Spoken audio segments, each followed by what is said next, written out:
오늘도 이 귀한 주일에 우리 하나님 앞에 나오셔서 함께 이렇게 하나님을 찬양하며 예배를 드리는 것을 기뻐합니다.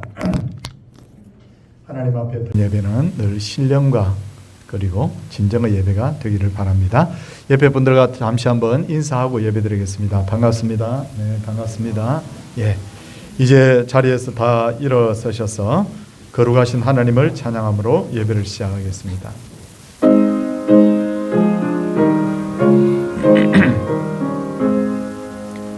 만복의 근원하나님 온 백성 찬송 드리고 저 천사여 견성하세 찬송 성부 성자 성령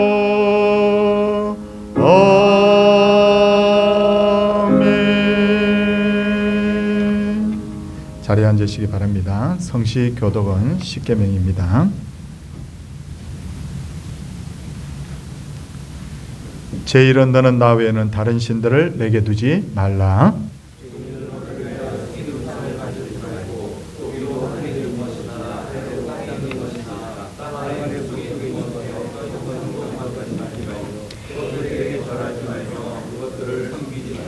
제3은 너는 내 하나님 여호와의 이름을 망령되게 부르지 말라.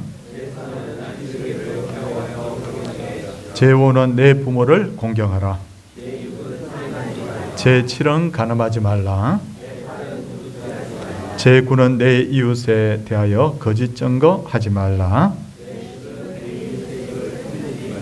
아멘. 사도신경합니다. 나는 전능하신 아버지 하나님 천지의 창조주를 믿습니다. 나는 그의 유일하신 아들 우리 주 예수 그리스도를 믿습니다.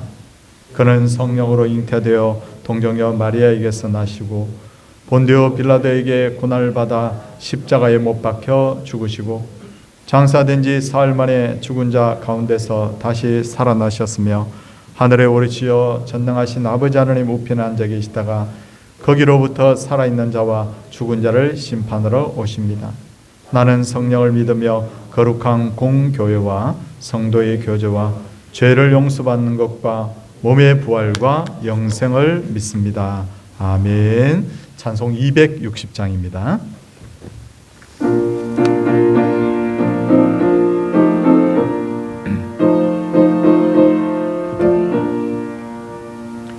우리를 죄에서 구하시려 주 예수 십자가 지셨으니 기쁘게 부르세 할렐루야 나 구원하였네 찬송하세 찬송하세 주님 나를 구하셨네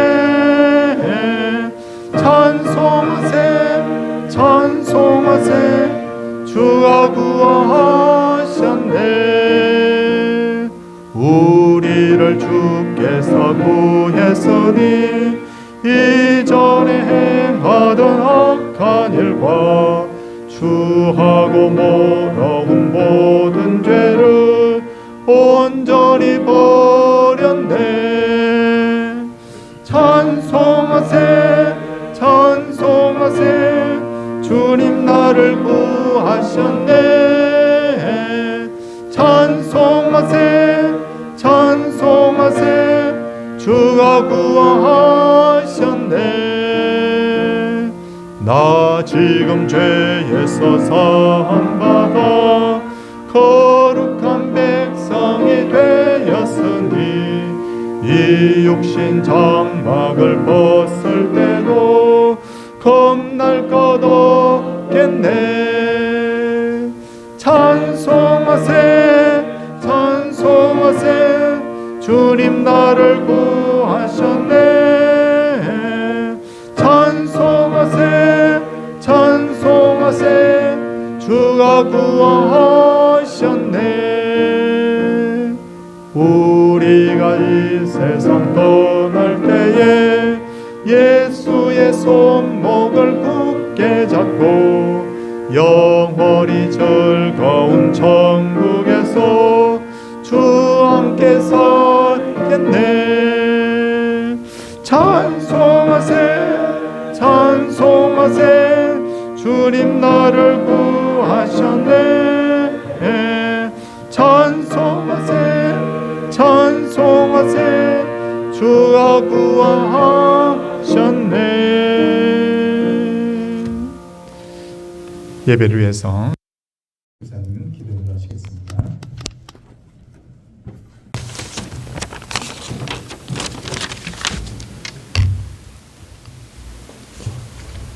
하나님 아버지, 당신의 자녀들이 각기 다른 삶의 환경에서 살아가다가 이렇게 주일을 맞아 아버지 앞에 모여 예배를 드릴 수 있도록 인도해 주셔서 감사드립니다.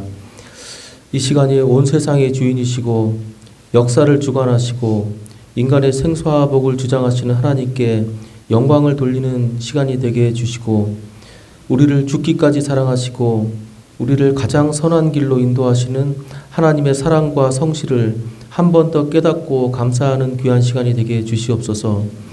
또한 우리 마음이 좋은 땅이 되어서 목사님을 통해 증거되는 말씀이 잘 심겨지고 열매를 맺게 해주시옵소서. 또한 온 성도들과 호산나 찬양대가 마음을 다해 드리는 찬양을 기쁘게 받아주시옵소서.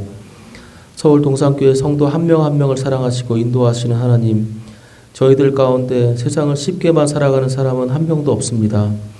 인생의 본질 안에는 고난이 있고 그 어떤 시대에도 하나님의 자녀들이 형통한 삶만 살아간 적은 없었습니다. 그렇지만 주님의 자녀들인 저희들은 아브라함, 요셉, 욥, 다윗, 느헤미야, 바울처럼 어려운 환경 가운데서도 하나님을 끝까지 신뢰하면서 최선을 다함으로 마침내 하나님께서 원하시는 그 시대의 사명, 그 인생의 사명을 다하는 귀한 성도들이 되게 해주시옵소서. 건강의 문제, 경제적 문제, 가족의 문제, 관계의 문제, 진로의 문제 등 여러 문제들 앞에서 고민하고 힘겨워만 할 것이 아니라 합력하여 선을 이루시는 하나님을 믿음으로 바라보면서 힘을 내게 해주시옵소서. 서울 동산교회 성도들은 언제나 하나님의 전신갑주를 입고 성령의 열매를 맺는 삶을 살아가게 해주시옵소서. 그리하여 서울 동산교회가 성령의 능력을 통해 기꺼이 기쁨으로 주님의 사명을 잘 감당하는 귀한 교회로 성장해 나가게 해주시옵소서. 예수님의 복음을 힘차게 증거하고 하나님의 사랑을 몸소 실천하며 지체가 지체에게 힘과 희망을 주는 귀한 공동체가 되게 해주시옵소서. 이 교회를 드나드는 사람들이 예배를 통해 인간의 영혼과 만나주시는 하나님을 체험하게 해주시고 이 소자에게 한 것이 내게 한 것이다라고 하신 말씀처럼 형제 자매의 모습 속에서 예수님을 발견하게 해주시고 마른 뼈까지도 살리시는 하나님의 능력이 단지 에스겔의 환상만이 아니라 삶의 실체가 되게 해주시옵소서. 그래서 절망적인 상황 속에서도 공동체로 인하여 잘 살아가야겠다는 이유를 발견하게 해주시옵소서. 예수님께서는 이 땅에 평화의 왕으로 오셨고 성삼위 하나님께서도 서로 평화하면서 한 분으로 존재하시는데 인간들은 돈과 권력과 이기심 때문에 서로 싸우고 있습니다. 또한 욕심을 채우기 위해 무분별한 개발을 함으로 자연재해가 심해지고 신종 질병들이 발생하고 있습니다.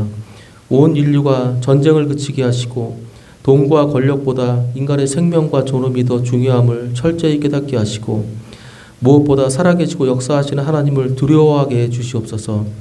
위정자들이 하나님을 경외하게 하셔서 악의 영역인 탐욕과 거짓과 괴롭힘과 무절제를 하나님께서 반드시 징계하신다는 사실을 의식하게 하시고 그것들로부터 돌이키게 해주시옵소서.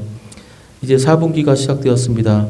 이번 달에 있을 군부대 방문을 통해 장병들이 위로를 얻고 주님께로 마음을 돌이키게 하시고 저희 교회가 돕고 있는 선교사들의 사역에도 은혜를 베풀어 주셔서 유종의 미를 거두게 해주시옵소서.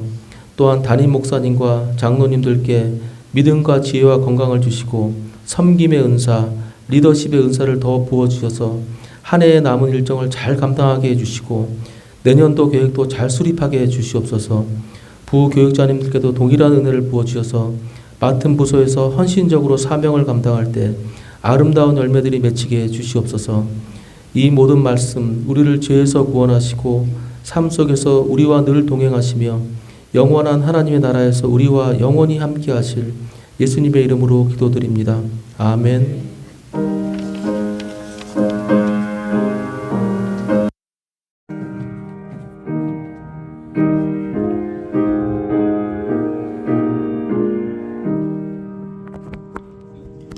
하나님 말씀 6장 1절에서 6절까지입니다.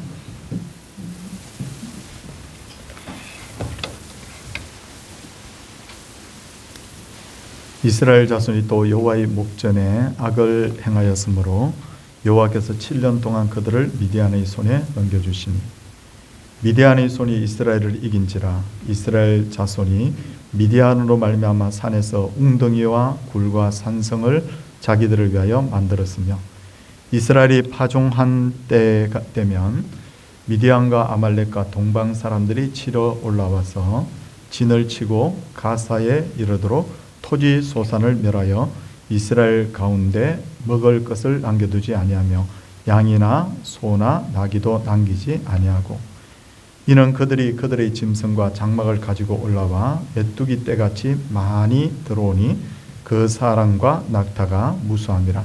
그들이 그 땅에 들어와 멸하려 하니 이스라엘이 미디안으로 말미암아 궁핍함이 심한지라. 이에 이스라엘 자손이 여호와께 부르짖었더라. 아멘. 호사 찬양이 있겠습니다.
아멘. 네.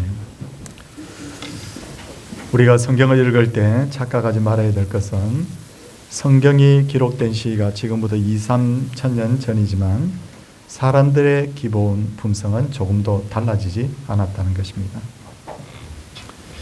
명품 가방을 들고 고급 외제차를 타고 다니는 현대인이 3,000년 전 가나안 땅에 살았던 사람들과 비교해서 겉으로는 세련된 것처럼 보이지만 속을 들여다보면 여전히 탐욕과 정욕, 어리석음으로 가득 차 있죠. 그러므로 성경을 읽을 때 성경에 기록된 사람들과 현대인이 크게 다르지 않다는 것을 전제로 성경을 읽어야 합니다. 그런 차원에서 저는 사사기를 읽을 때마다 참 답답했습니다. 이스라엘 백성들은 하나님의 은혜로 구원을 받지만 시간이 지나면 은혜를 잊어버리고 다시 죄짓고, 그래서 하나님께서는 그들을 고통 중에 구해주시고, 그래서 죄짓고 회개하고 구원받고 죄짓고 회개하고 구원받고, 이런 큰 사이클이 사사기에 보면 6번이나 반복이 되고 있어요. 그런데 우리의 현대의 삶도 마찬가지잖아요. 하나님, 내가 참 정말 잘못했습니다 하고 회개하고 또 용서받고 죄짓고, 하나님 잘못했습니다 하고 회개하고 또 죄짓고, 우리의 삶도 정말 그들과 유사하지 않습니까? 그럴 때 하나님께서는 부모가 징계하듯이 우리를 징계하시는데, 처음에는 야단만 치고 그 다음에 매를 대고 그 다음에 더 강하게 때리시죠. 앞서 하나님께서는 가나안 왕 야빈에게서 고통받던 이스라엘 백성들을 드보라와 바락을 구원해서 구원해 주셨는데, 이스라엘이 다시 죄를 짓자 이번에는 더 강하게 미디안과 아말렉과 동방 사람들 연합군을 통해서 그들을 징계하시는 것을 볼 수가 있어요. 사사기 6장 1절 끝부분을 보면 어떤 표현이 나와 있느냐면, 여호와께서 7년 동안 그들을 미디안의 손에 넘겨주시니 라고 했습니다. 무슨 말씀입니까? 미디안 연합군을 통해서 공격받는 것은 우연이 아니라 하나님께서 하신 일이라는 거죠. 이와 같이 지금 우리들에게 일어나는 모든 세상의 여러 가지 일들은 우연이 없습니다. 하나님이 하신 일이든 아니면 적어도 하나님께서 허락하신 가운데 되어진 일이라는 거죠. 그러므로 어떤 문제가 생겼을 때 우리가 그 답과 해답을 하나님께 찾아야 되는 이유가 바로 여기에 있는 것입니다. 그렇다면 왜 이스라엘 백성들은 반복해서 고통을 당하면서도 우상을 숭배하고 많은 죄를 지었던 것일까요? 거기에는 바로 두려움과 바로 욕심 때문이었어요. 애굽을 탈출한 이스라엘 백성들은 가나안 땅에 드디어 입성해서 자리를 잡습니다. 그런데 이들은 지금까지 목축을 하던 짐승만 기르던 사람들이었잖아요. 그런데 가나안 땅에 들어와 보니까 너무 눈이 휘둥그레지는 거예요. 성도님들 성경을 읽으면서 그 행간을 한번 가만히 한번 생각해 보십시오. 이들이 거대한 여리고성을 돌았다. 무슨 말입니까? 그 당시에 가나안 땅에는 그만한 성이 있었다는 거잖아요. 와, 한 번도 보지 못했던 이 높고 견고한 성들이 있는 거예요. 문화가 얼마나 찬란한지 이 이스라엘 사람들은, 가나안 사람들이 막 축제를 할 때 거기 가서 막 구경을 합니다. 우와, 지금까지 한 번도 본 적이 없다. 이스라엘 사람들은 주로 청동기 무기를 사용하고 있었는데, 가나안 땅에는 이미 철기 문화가 들어와 있었어요. 그리고 가나안 사람들은 주로 농사를 지었기 때문에 생활이 안정되고 풍요로웠습니다. 이스라엘 사람들이 텐트를 가지고 여기저기 다녔던 이유는 뭐냐? 그럼 짐승을 먹이니까. 그런데 농사 짓는 사람들은 집을 딱 지어놓고 거기다가 모든 걸 다 갖춰놓고 삽니다. 한마디로 이야기하면 이 사람들이 지금 가나안 땅에 들어와서 문화 충격을 받은 거예요. 상황이 이렇게 되자 이스라엘 사람들은 서서히 자신들과 가나안 사람들을 비교하기 시작했죠. 왜 우리는 이렇게 초라하게 사는데 왜 저들은 저렇게 풍요로울까? 그리고 마침내 자기들이 섬기는 여호와 하나님과 가나안 사람들이 섬기는 바알과 아세라 그 우상들과 비교를 하는 거예요. 그렇게 해서 내린 결론이 뭐냐? 우리가 섬기는 여호와 하나님은 산에 계신 하나님입니다. 이 사람들이 산에 계신 하나님이라고 생각했던 이유가 뭐냐? 하나님께서 시내 산에서 그들에게 나타나셨기 때문에. 그런데 가나안의 신들은 뭐냐? 들에 있는 신이다. 한마디로 말하면 하나님은 농사일에 대해서는 전혀 모른다는 거예요. 이런 생각을 딱 하는 거예요. 또 하나는 어떤 생각을 합니까? 우리가 섬기는 신은 전쟁에 능하신 신이다. 그런데 가나안의 신들은 풍요를 가져다주는 신이다. 그래서 이스라엘 사람들은 이 두 가지를 다 믿게 되는 거예요. 뭐냐? 전쟁을 위해서는 여호와 하나님이 필요하지만 평소에 풍요롭게 살기 위해서는 가나안의 신들을 섬겨야 돼요. 가나안에 들어왔을 때부터 이런 생각들이 점점 팽배해지는 것을 눈치챈 여호수아가 죽기 전에 뭐라고 유언합니까? 만일 여호와를 섬기는 것이 너희에게 좋지 않게 보이거든 너희 조상들이 강 저쪽에서 섬기는 신이든지 너희가 거주하는 땅에 있는 아모리 족속의 신들이든지 너희가 섬길 자를 오늘날 택하라. 우상을 섬기든지 하나님 섬기든지 택하라는 거예요. 하나님도 섬기고 가나안의 신들도 섬기라는 것은 이렇게 표현할 수 있어요. 나한테 밥해주는 아내도 사랑하고 얼굴이 예쁜 옆집 여자도 사랑하고.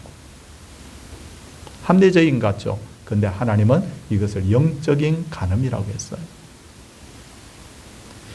그런데 문제는 지금도 많은 기독교인들이 하나님과 가나안의 신들을 사이를 왔다 갔다 하고 있습니다. 교회에 와서는 하나님이 저의 생사화복을 다 주장하고 계십니다. 그런데 직장에 가서는 하나님보다 직장 상사를 더 두려워합니다. 왜? 직장 상사가 내 밥통을 꽉 거머쥐고 있다고 생각합니다. 하나님은 나를 천국으로 인도하는 분이지만 나의 밥통은 회사 사장이 쥐고 있어요. 왔다 갔다. 어떤 이들은 하나님을 믿기는 믿지만 내가 지금 처한 상황은 하나님도 해결해 주지 못할 거야. 그래서 다른 도움을 구하죠. 하나님과 세상의 방법을 왔다 갔다 하는 거예요. 결국 과거나 현재나 사람들이 하나님과 가나안 사이를 왔다 갔다 하는 가장 큰 이유가 하나님이 어떤 분인지를 모르기 때문이에요. 하나님을 불신하기 때문이고 여전히 우리 마음속에 계속해서 두려움과 탐욕이 도사리고 있기 때문에 그러는 거예요. 그래서 이들은 마음을 정하지 못하고 미디안의 군대를 피하기 위해서 하나님께 도움조차도 구하지 않고 산에서 웅덩이와 굴과 산성을 만들어 놓고 거기서 피난 생활을 하는 겁니다. 그런데 파종 때가 되면 미디안의 군대는 어김없이 이스라엘을 쳐들어오죠. 가나안 땅은 여름에는 비가 거의 오지 않지만 이제 가을이 되면 이맘때가 되면 비가 오기 시작합니다. 그래서 우리는 봄비를 이른비라고 하지만 그들은 가을비를 이른비라고 합니다. 이른비가 내리면 딱딱해진 땅이 이제 기경을 하기가 좋죠. 그러면 그 땅을 기경해서 마침내 씨를 뿌리는 거예요. 그러므로 여기서 말하는 파종의 때라는 것은 계절적으로 보니까 가을이구나 알 수가 있죠.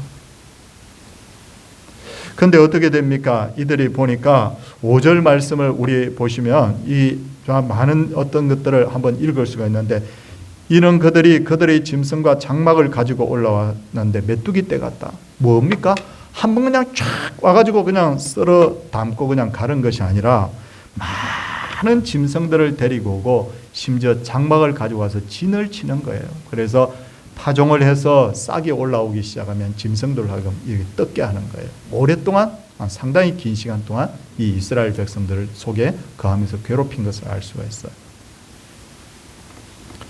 과거에 중국 사람들도 이와 비슷한 경험을 했는데 가을 추수 때가 되면 북방에 그 오랑캐들이 몰려왔죠.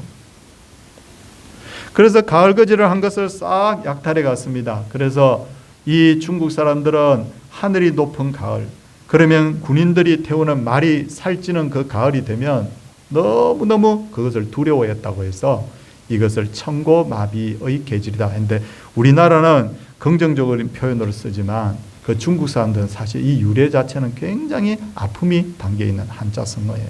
제가 전에 말씀드린 적이 있어요. 얼마나 미디안 사람들이 숫자가 많고 약탈이 심했으면 이는 그들의 짐승과 장막을 가지고 올라와 메뚜기 떼같이 많이 들어왔다. 메뚜기 떼가 쫙 이 중동 지역에 썰고 가면 먹을 게 하나도 없어요. 그러자 그때서야 하나님께 이스라엘 백성들이 막 매달리기 시작합니다. 6장 6절 말씀을 보면 이스라엘이 미디안으로 말미암아 궁핍한지라 이에 이스라엘 자손이 여호와께 부르짖었더라. 전에는 내 힘으로 살 것 같고 전에는 내가 생각한 대로 인생이 풀리는 것 같은데 안 되는 거예요. 내 힘으로 어떻게 할 수 없는 상황이 된 거예요. 그때서야 하나님 우리가 잘못했습니다 하고 하나님을 찾기 시작하는 거죠. 여기서 좀 생각할 것이 있습니다. 왜 하나님께서 미디안 군대 보냈어요? 왜 이들로 하여금 약탈하게 했어요? 이스라엘 사람들을 괴롭히고 굶주리게 하기 위해서, 고통 주기 위해서가 아니에요. 마치 부모가 처음은 아이를 깨닫게 하기 위한 것처럼, 얘들아, 하나님이 어떤 분인지 너희들 이제 좀 알아야 돼. 먹고 사는 문제가 지금 가난의 신들에게 달린 게 아니야. 그걸 깨닫게 하기 위해서 하나님께서 고통을 주신 거예요. 그래서 이스라엘 백성이 고통당한 것을 저는 심판이라는 단어를 쓰지 않기를 원합니다. 저는 징계라고 그렇게 표현합니다. 그런 의도가 있었기 때문에 이스라엘 백성들이 하나님께 구해달라고 부르짖자마자 하나님께서는 기다렸다는 것이, 엄마 내가 잘못했어요, 아버지 제가 잘못했습니다는 것을 기다렸다는 것이, 그래 내가 너희를 구해주마. 그래서 하나님께서 기드온이라는 사람을 통해서 일을 하기 시작합니다. 그런데 기드온이라는 사람도 그 시대 사람들과 크게 다르지 않은 거예요. 사사기 6장 11절을 보면 기드온은 미디안 사람들에게 발각이 되지 않으려고 밀을 포도주 털에서 타작을 하고 있었습니다. 이것도 한번 생각해 보겠습니다. 밀을 타작하고 있었다. 밀 타작 시기는 보통 3, 4월경 정도 됩니다. 시간을 딱 알 수가 있죠. 이스라엘 사람들은 밀을 타작하는 것을 보면, 요즘은 기계가 다 타작을 하지만 그 당시에는 우리도 옛날에 막 콩이나 이런 거 막 타작할 때 보면 도리깨 가지고 막 두들기고 이렇게 하잖아요. 이스라엘 백성들도 비슷했거든요. 그렇게 해가지고 어느 정도 이제 이게 껍질이 부서지면 어떻게 합니까? 타작 마당에서 이 밀 껍질을 이제 날리는 거예요.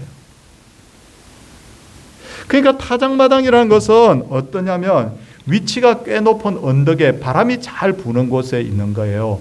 거기에 보면 양쪽은 이렇게 담이 쌓여져 있고 바람이 들어오는 통로 쪽과 바람이 빠져나가는 이 출구 쪽이 열려 있는, 거기에다 바람이 세게 불면 이렇게 해가지고 껍질을 날리는 거예요. 근데 문제가 뭐죠? 바람이 잘 통하는 언덕 위에 있는 타작 마당에서 타작을 하다가는 미디안 사람들의 눈에 띌 수가 있으니까 기드온이라는 사람은 포도주를 짜는 그 털에다가 밀을 조금씩 넣어가지고 지금 타작을 하는 거죠.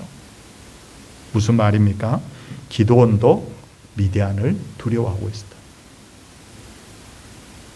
거기다가 기드온이 나중에 그런 이야기를 하잖아요. 자기 집안이 별 볼 일 없는 집안이라고. 므낫세 지파 중 아비에셀에게 속한 사람으로서 그는 오브라 출신이라고. 정말 이 므낫세 지파 별 볼 일 없는 지파예요. 그런데도 하나님의 사자가 그에게 나타나서 큰 용사여라고 합니다. 아니 왜 나보고 용사라고 하지? 사사기 6장 12절에 그 답이 나와 있는데, 여호와께서 너와 함께 계시도다. 이 말씀에 성도님들 주목해 보시기 바랍니다. 전에도 말씀드렸듯이 사람을 하나님께서 창조하실 때 아파르 아담으로 창조하셨다. 흙먼지로 창조했다는 게 흙의 먼지로. 하나님께서 만드신 인간의 그 실존이 뭐냐면 흙먼지라는 거예요. 근데 그 흙먼지로 된 그 인간에게 하나님께서 생기를 불어 넣으시니 그가 살아있는 영이 되었다. 뭐죠? 바로 하나님께서 만드신 인간의 그 껍질은 먼지인데 하나님의 그 영이 그 속에 불어 넣어지니까 그가 존귀한 존재가 되었고 하나님의 대리자로서 모든 걸 정복하고 다스리게 된 거잖아요. 기드온도 마찬가지입니다. 기드온 자체는 존재의 가치가 별로 없는 사람이었어요. 그가 말하고 있잖아요. 그는 미디안을 두려워하고 있고 평범한 사람이었다고. 근데 여기서 핵심이 뭐라고 말했어요? 하나님이 함께 하십니다. 하나님이 함께 하신 그가 큰 용사가 되었다. 이에 대해서 고린도전서 4장 7절은 이렇게 말합니다. 흙으로 만들어진 질그릇과 같은 우리가 보배이신 하나님 혹은 예수님을 품고 있다. 성경은 인간을 흙으로 만들어진 존재라고 해서 질그릇이라고 합니다. 다 질그릇이에요. 여기 있는 신목사도 질그릇이고 우리 장로님, 권사님, 집사님들 다 질그릇이에요. 근데 우리 껍질이 너무 보잘것없지만 내가 존귀한 이유가 뭐냐면 내 속에 누가 있느냐? 하나님을 품고 있다. 그런데도 기도는 하나님이 함께 하신다는 그 의미를 잘 알지 못했어요. 그래서 6장 13절에 보니까 기도원이 그에게 대답하되 오 주여 나의 주여 나의 주여 여호와께서 우리와 함께 하시며 어찌하여 이 모든 일이 우리에게 일어났나이까? 아니 하나님이 우리와 함께 하시면 왜 우리가 미디안으로부터 고통당해야 되죠? 왜 우리가 맨날 이렇게 하나님이 함께 하신다는데 왜 우리가 미디안 눈치를 보고 이렇게 궁핍하게 살아야 됩니까? 오늘 우리 중에도 이렇게 말할 분들이 많이 있을 거예요. 저도 마찬가지고.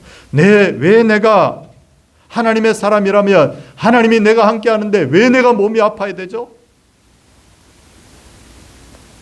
왜 내게 이런 시련이 닥칩니까? 왜 지금 풀리지 않은 문제 때문에 밤잠을 자지 못하고 내가 허덕여야 됩니까? 우리도 하나님 앞에 묻고 싶죠. 기도원처럼. 근데 하나님의 답은 다시 명확합니다. 6장 14절을 보니까 여호와께서 그를 향하여 이르시되 너는 가서 이 너의 힘으로 이스라엘을 미디안의 손에서 구원하라. 내가 너를 보낸 것이 아니냐. 그 말을 들은 기도원이요. 아멘. 아멘이 뭐죠? 맞습니다. 그런 뜻이잖아요. 그렇게 해야 되는데 아멘 안 해요. 여러분 저 강단에서 우리 성도님들께 하나님이 함께 하십니다. 그러면 아멘 그러는데 아멘이 잘 안 되잖아요. 아유, 목사님 내 처지를 몰라서 그렇지. 기도원이 그랬어요. 15절 말씀을 보시면 그러나 기도원이 답을 줬는데도 불구하고 그에게 대답하되 오 주여 내가 무엇으로 이스라엘을 구원하리까? 보소서 나의 집은 므낫세 중에 지극히 약하고 나는 내 아버지 집에서 가장 작은 자니이다. 딱 우리 수준이에요. 그러자 하나님께서 다시 뭐라고 말하죠? 16절에 보니까 여호와께서 그에게 이르시되 내가 반드시 너와 함께 하리라. 다른 답을 안 주시죠. 하나님께서 주시고자 한 답은 내가 너와 함께 할 것인데 뭐가 더 필요하냐는 거예요. 근데 기도는 하나님이 함께 하신다는 말을 새겨 듣지 않고 우리 집안이 보잘것없는데 내 꼬라지가 내 꼴이 별 볼 일 없는 사람들 이 소리를 하는 거예요. 이게 믿음의 사람과 믿음 없는 사람은 뭐냐면 믿음이 없는 사람은 계속 자기 자신을 보고 주변만 봅니다. 근데 믿음의 사람은 뭐냐면 하나님을 보죠. 그게 차이예요. 말귀를 못 알아듣는 거죠. 제가 20대 초반에 군 복무를 하고 있을 때 제가 사단장실에 불려간 적이 있습니다. 그때 30여 년 전이니까 그 당시에 사단장이라는 분의 그 권세가 굉장히 절대적이었어요. 우리가 농담으로 뭐라고 했냐면 저 산도 옮길 수 있다고 그랬어요. 근데 인사를 하고 나니까 이제 봉투를 하나 딱 주는 거예요. 봉투가 뭔지 너무 궁금한 거예요. 하얀 봉투가 딱 들어있는데 그래서 그 봉투를 이게 뭐지? 하고 딱 있는데 뭐라고 말을 하느냐면 특별휴가증인데 지금 바로 이 자리에서 출발하라 그러는 거예요. 제가 인사를 하고 나오면서 주임 상사가 따라 나오는데 제가 아무래도 부대 가가지고 보고하고 제가 출발해야 될 것 같습니다. 이렇게 이야기했더니 그분이 막 답답해하면서 뭐라고 하냐. 말을 지금 사단장님이 하시는 말 못 들었냐고. 바로 출발해. 내가 니네 부대에 연락해 줄게. 그러는 거예요. 제가 말귀를 못 알아듣는 거예요.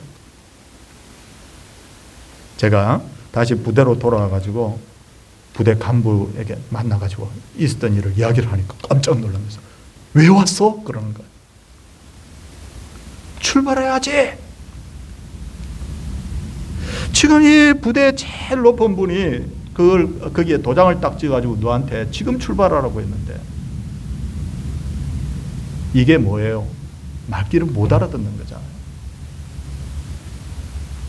내 눈앞에 평소에 있던 그분들이 더 어떤 면에서 나한테 더 높아 보였는지도 모르겠지만 지금 하나님이 도장 찍어준다는데, 하나님이 함께 한다는데, 하나님께서 기도원과 함께 하신다는 것은 지금부터 너는 하나님의 이름으로 일한다. 이제부터는 내가 일하는 것이 아니라 하나님이 내가 일한다는 거예요. 내가 일한다. 이 천지를 지으신 하나님이 일한다는데 이 말귀를 못 알아들으니까 하나님이 얼마나 가슴이 답답했겠어요. 우리도 하나님이 하시는 일을 알아듣지 못할 때가 많죠. 하나님의 아들이신 예수님께서 이 땅에 오셔서 뭐라고 합니까? 내가 영원토록 너희와 함께 할 것이다. 이걸 히브리어로 말하면 임마누엘입니다. 임마누엘이에요. 하나님이 함께 한다는 거. 그런데도 이 약속을 받는데도 불구하고 하나님, 아무리 하나님이 함께 하셔도 저는 제 꼴을 볼 때 아무것도 안 될 것 같아요. 이 소리 해요. 심지어 어떤 소리를 합니까? 하나님 함께 하는 거 그거 말고 우리 지금 곧 중간고사 있는데 중간고사 성적이나 좀 잘 받게 해주세요. 하나님, 돈이나 좀 많이 벌게 해주세요. 내 몸이나 좀 건강하게 해주세요. 하나님 함께 하는 거 말고 내 문제나 좀 해결해 주세요. 저는 이렇게 할 때 하나님이 두 가지 반응을 좀 나타낸다고 봐요. 하나는 어이가 없어서 웃으실 것 같아요. 하나는 답답해 하실 것 같아요. 성도님들, 만약 저희 집에 아들이 저한테 아빠 10,000원만 주세요. 아니, 내가 가진 건 다 내 거야. 그걸 말하는데 그거 말고요 10,000원만요. 그러면 제가 얼마나 답답하겠어요. 그런데도 하나님께서는 오래 참으시면서 하나님께서 기도원과 함께하고 있다는 증거들을 몇 가지 보여주셨습니다. 그러자 그때서야 기도원이 하나님이 함께 하신다는 의미를 깨닫고는 돌아가서 바알과 아세라 제단을 파괴하고 아세라 목상을 찍어버리고, 그리고 그는 300명의 용사들과 함께 미디안을 대적해서 승리합니다. 이제 좀 전에 6장 13절에서 기도원이 한 질문에 제가 답을 한번 내리겠습니다. 나의 주여, 여호와께서 우리와 함께 계시면 어찌하여 이 모든 일이 우리에게 일어났나이까? 이 답이 뭐죠? 답을 우리 함께 생각해 보도록 하겠습니다. 아니, 하나님 함께 하시는데 왜 이 미디안 때문에 왜 고통당했죠? 그 이유는 뭡니까? 하나님 섬겨야 될 백성들이 자꾸만 하나님과 가나안 사람들이 섬기는 신 사이에 왔다 갔다 하니까, 하나님을 믿는다고 하는 사람들이 자꾸만 하나님만 바라봐야 되는데 자꾸만 딴 것을 자꾸 의지하고 바라보니까 깨닫게 하기 위해서. 두 번째는 하나님은 어제나 오늘이나 우리와 함께 하시는데 이스라엘 사람들이 그 사실을 알지 못하자 자꾸만 그 사실을 알지 못하고 자기 어떤 능력으로 자꾸만 살려고 하니까 하나님이 깨닫게 하시기 위해서 그 고통을 주시는 거예요. 자, 제가 요즘 많은 걸 깨닫습니다. 내가 왜 몸이 아프지? 생각해 봤어요. 처음에는 이유를 알 수 없어요. 근데 생각해 보니까 내 힘으로 살았구나. 왜 나한테 막 자꾸만 이런 어떤 어려움들이 닥치지 하고 가만히 생각해 보니까 하나님만 섬겨야 되는데, 좀 전에 뭐라고 말씀드렸죠? 밥해 주는 내 부인도 사랑하고 이웃집 여자도 사랑했던 것처럼 하나님과 세상 사이를 왔다 갔다 하니까 하나님이 흔들어 버리는 거예요. 그러므로 사랑하는 성도님들, 우리에게 주신 가장 큰 복은 하나님이 우리와 함께 하시는 복입니다. 보통이 아니에요. 마귀와 세상을 너무 두려워하지 마십시다. 왜? 하나님의 상대가 안 되거든요.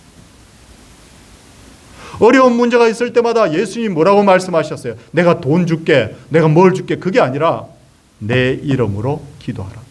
그러면 하나님께서 들어주실 것이다. 이게 우리에게 맞는 키를 주신 거잖아요. 그리고 하나님께서 무슨 말씀을 하실 때 기도원처럼 아이고 내 꼴이 이런데, 내 집안이 이런데, 내 처지가 이렇게 말하지 마시고 하나님의 능력을 믿고 우리 아멘 하고 우리 순종합시다. 모든 복은 다 하나님이 주고 계시는데 우리의 믿음을 통해서 우리에게 그 복이 전달됩니다. 오늘도 하나님이 함께 하시는 이 복이 우리 모든 성도님들과 저와 함께 하기를 주님의 이름으로 축원을 드립니다. 함께 우리 찬송하도록 하겠습니다. 325장입니다.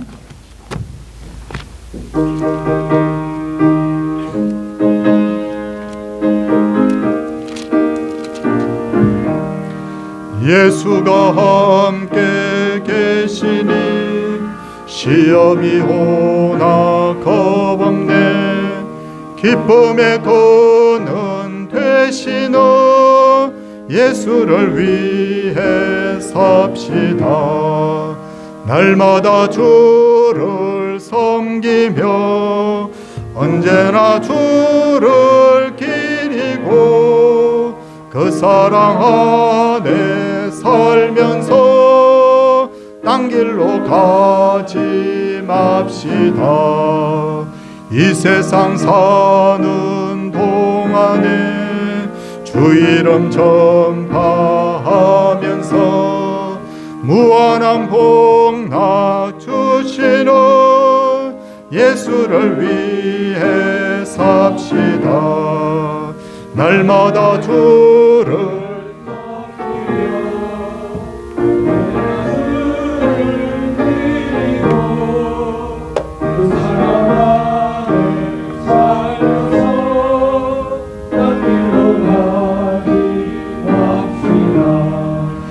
이 세상 친구 없어도 예수는 나의 친구니 불의한 일을 버리고 예수를 위해 삽시다. 날마다 주를 섬기며 언제나 주를 기리고 그 사랑 안에 살면서 딴 길로 가지 맙시다. 주께서 심판하실 때 잘했다 칭찬하리니 이러한 상급 받도록 예수를 위해 삽시다. 날마다 주를 섬기며 언제나 주를 기리고 그 사랑 안에 살면서 딴 길로 가지 맙시다. 범사에 감사합니다. 기도의 자리로 부르시는 하나님 감사드립니다. 범사에 감사합니다. 보호하시고 인도하시는 하나님 아버지 하나님 감사드립니다. 매일 주님 주시는 은혜를 누리며 살아가게 하옵소서. 범사에 주님 감사합니다 하고 귀한 예물들 드렸습니다. 손을 모으고 기도하도록 하겠습니다. 하나님, 우리의 귀가 열려서 하나님의 음성을 듣게 하여 주옵소서. 우리는 세상 살기가 힘들다 보니 주님 건강 주세요. 주님 돈도 주세요. 주님 내 문제도 해결해 주세요 라고 기도하지만 주님은 우리에게 내가 너와 함께하고 나의 모든 것이 너의 것이라고 그렇게 말씀하시는 줄 믿습니다. 임마누엘의 이 복이 가장 큰 복인 줄 깨닫게 하여 주시고 하나님이 말씀하실 때 내 모습이 이러한데 내 처지가 이러한데가 아니라 그러하오나 하나님이 함께 하시면 능히 됩니다 라는 그런 신앙 고백이 우리의 고백이 되게 하여 주시옵소서. 사랑하는 우리 성도님들, 어려움 속에서 늘 미디안과 같은 대적들을 상대하고 있습니다. 세상 권세가 점점 흉흉하고 살기가 점점 팍팍해지만 그럼에도 불구하고 오늘도 하나님이 함께 하심으로 우리가 용기를 얻고 힘을 얻는 줄 믿습니다.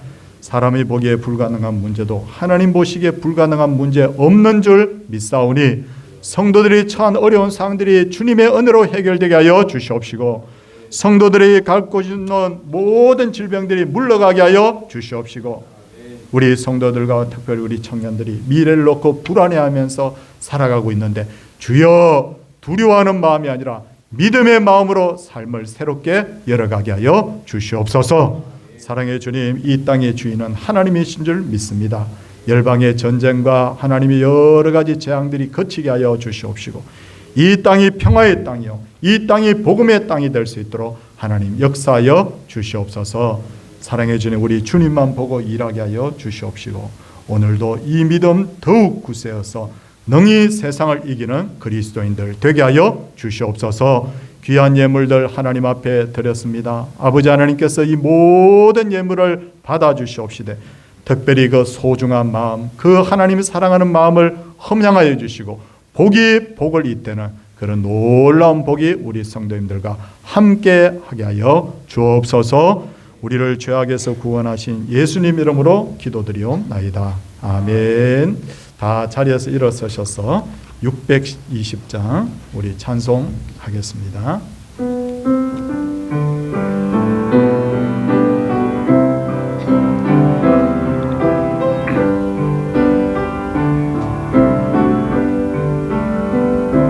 여기에 모인 우리 주의 은총 받은 자여라. 주께서 이 자리에 함께 계심을 아노라. 언제나 주님만을 찬양하며 따라가리니 시험을 당할 때도 함께 계심을 믿노라. 이 믿음 더욱 굳세라. 주가 지켜주신다.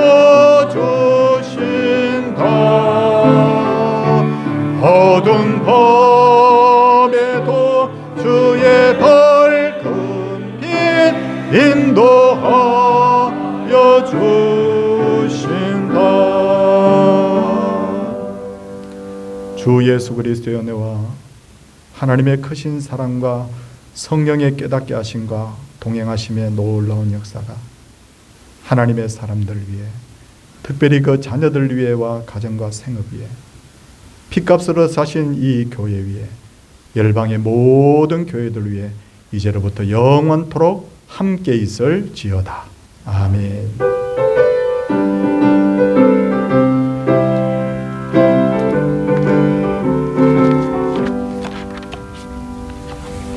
예, 자리에 착석해 주시기 바랍니다. 3부 예배는 우리 육지어전도의 헌신 예배로 드리고요. 그리고 학습 세례 교육이 오늘 마지막 교육입니다. 교육받고 다음 주에는 1시 20분에 우리 2층 교실에서 문답이 있습니다. 문답을 하셔야 됩니다. 꼭 빠지지 않고 해주시기 바랍니다. 그리고 29일 우리 육사단 군인교회 방문 및 예배를 하게 되는데 지금 2시라고 광고를 드리지만 어떻게 하든지 조금이라도 더 빨리 출발을 할 그런 계획을 가지고 있습니다. 우리가 민통선 안으로 민통선 그 무슨 마을 있죠? 그런 마을을 지나죠. 이렇게 그렇기 때문에 우리 일반인들이 들어갈 수가 없어요. 들어갈 수가 없어서 우리 인적 사항을 다 제출하고 허락을 받아야 됩니다. 그래서 이름만 내면 될 줄 알았는데 이름, 생년월일, 주민번호까지 필요 없고요. 생년월일, 성별, 전화번호 그러니까 핸드폰 번호 그리고 주소까지. 그래서 벽에다 적으려고 하다가 이 개인 신상 정보가 많으니까 그래서 여기 쪽지를 하나 내드렸는데 나가시면서 우리 부교육자들에게나 아니면 여의치 않으면 우리 헌금함에다가 좀 넣어주십시오. 그러면 좀 가능한 이번 주 아니면 다음 늦어도 다음 주까지 꼭 제출해 주십시오. 왜냐하면 미리 보고가 올라가고 그다음 허락의 절차를 받아야 되기 때문에 그렇습니다. 꼭 오늘 이 종이 제출해 주시기 부탁드립니다. 우리 김현석 김길수 집사님 광명시로 이사를 가셨습니다. 그래서 지난 금요일 날 가서 이사 예배 드리고 왔어요. 먼 길인데도 상당히 멀더라고요. 근데 제가 집사님 위해서 기도할 테니까 우리 열심히 또 힘들겠지만 교회를 섬겨달라고 부탁을 좀 드렸습니다. 내일 오전 11시부터 우리 서울 중부노회 정기노회가 있습니다. 저와 우리 최병두 장로님이 총대로 나가도록 그렇게 되어 있습니다. 기도해 주시기를 부탁드립니다. 우리 옆에 분들 한번 바라보시고 우리 인사하고 우리 마치도록 하겠습니다. 할렐루야.